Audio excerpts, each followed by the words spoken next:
محثم تمار اسدی بازار کوفہ میں کھجور بیچنے والے اور امیر المومنین سے دیوانگی کی حد تک عشق کرنے والے صحابی، لوگ آپ کو مجنون علی کا دیوانہ کہا کرتے تھے۔ امیر المومنین کے اصحاب میں آپ کی شہرت کی وجہ ہی یہی ہے کہ جب بھی کسی محفل میں امیر المومنین یا امام حسن و حسین کے خلاف زبان درازی کی جائے تو جناب محثم اپنی جان کی پرواہ کیے بغیر میں زندہ رہوں یا مارا جاؤں، ممکن نہیں ہے کہ میرے ہوتے ہوئے کوئی علی کے خلاف بولے۔ جب امام حسین نے یزید کی بیعت سے انکار کیا تو ابن زیاد نے مسجد کوفہ میں خطبہ دیا۔ اس خطبے میں امام علی مقام کے خلاف گفتگو کی اور بولا کہ حسین ابن علی کو یہ حق کس نے دیا ہے کہ وہ خلیفہ مسلمین کی بیعت کا انکار کریں؟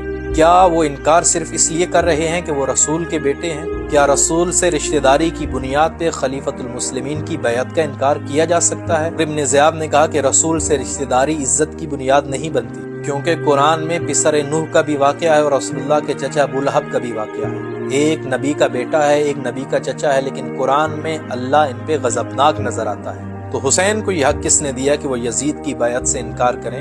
اسی محفل میں جناب محثم غضبناک ہو کے شیر ببر کی طرح اٹھے اور ابن زیاد سے کہا، خدا کی لعنت ہو تم پر، تم ممبر رسول پہ بیٹھ کے اسی رسول کے نواسے کے خلاف باتیں کر رہے ہو، اور کہا اگر تم قرآن پڑھے ہوتے تو یہ بات ہرگز نہ کرتے۔ جس قرآن میں پروردگار پسر نوح اور رسول اللہ کے چچا پہ غضبناک نظر آتا ہے، اسی قرآن میں وہی پروردگار حسین ابن علی سے عشق کا اظہار کرتے نظر آتا ہے۔ کیا تم نے قرآن کی یہ آیت نہیں پڑھی؟ قُل لَا أَسْأَلُكُمْ عَلَيْهِ أَجْرًا إِلَّا الْمَوَدَّةَ فِي الْقُرْبَى۔ پروردگار نے بندوں پہ جن کی مودت واجب کی ہے ان میں سے ایک حسین ابن علی کی ذات گرامی ہے، اور خود رسول اللہ نے بھی فرمایا تھا، انی تارک فیکم الثقلین کتاب اللہ و عطرتی اہل بیتی، کہ میں اپنے جانے کے بعد تم میں دو قیمتی چیزیں چھوڑ کے جا رہا ہوں، ایک قرآن، دوسری میری اہل بیت۔ اب محثم نے کہا، اے ابن زیاد، جس کی محبت پروردگار نے واجب کی ہے اور رسول خدا نے واجب کی ہے، تم اس کے خلاف زبان درازی کرتے ہو؟ اس لب و لہجے اور جواب نے ابن زیاد کو بھری محفل میں شرمسار اور رسوا کر دیا۔ تو ابن زیاد نے یہ فیصلہ کیا، اگر جناب محثم آزاد رہے تو علی کے فضائل کا بیان جاری رکھیں گے، ان کو قید خانے میں ڈال دیا جائے۔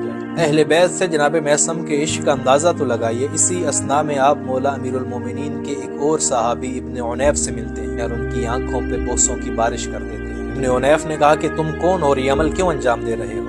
جناب محثم نے یہ جواب دیا کہ میں نے سنا ہے تمہاری یہ آنکھیں علی کی غلامی میں لڑتے لڑتے کسی جنگ میں ضائع ہوئی تھیں، اور ان آنکھوں میں درد کی کمی کرنے کے لیے امیر المومنین نے ہاتھ پھیرا تھا۔ اے ابن عنیف، میں تمہاری آنکھیں نہیں، وہ جگہ چوم رہا ہوں جہاں امیر المومنین نے اپنا دست مبارک رکھا تھا۔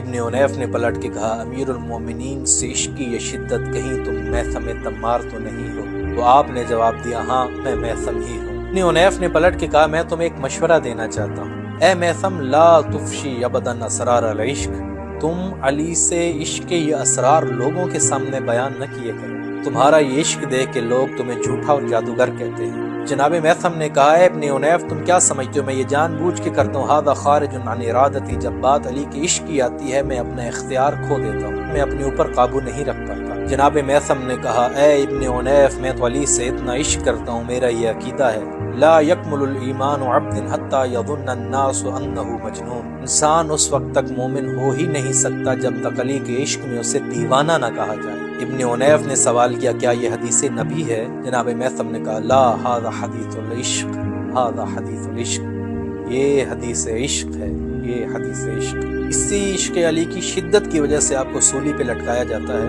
اور جب ابن زیاد نے آپ کو کھجور کے درخت کے ساتھ لٹکایا تو کہا، اے محثم، اب بھی وقت ہے، علی سے انکار کر دو۔ جناب محثم نے کہا، وہ جو حوادث کو ہونے سے پہلے جانتا ہے، مجھے امیر المومنین نے آج کے دن کا سارا قصہ بتا دیا ہے۔ مجھے امیر المومنین نے کہا تھا کہ ابن زیاد تمہیں میری محبت میں ہاتھ پیر بدن کاٹے گا، ایسا اس وقت تمہارا کیا عمل ہوگا؟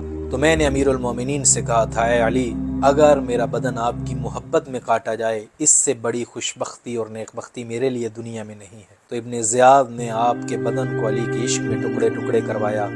یوں عاشق علی نے اپنی جان تو دے دی، لیکن عشق علی سے ایک قدم بھی پیچھے نہ ہٹایا۔ اے امیر المومنین، ہم آپ سے وعدہ کرتے ہیں، ہم آپ کے دور میں تو نہ تھے، لیکن آج کے اس پرآشوب دور میں ہمیں جس بھی مشکل کا سامنا کرنا پڑا، ہم اس مشکل کا سامنا کریں گے، ہم موت کو بھی گلے سے لگائیں گے، لیکن اے علی، آپ سے وعدہ کرتے ہیں، ہم آپ کے عشق سے ایک قدم بھی پیچھے نہیں۔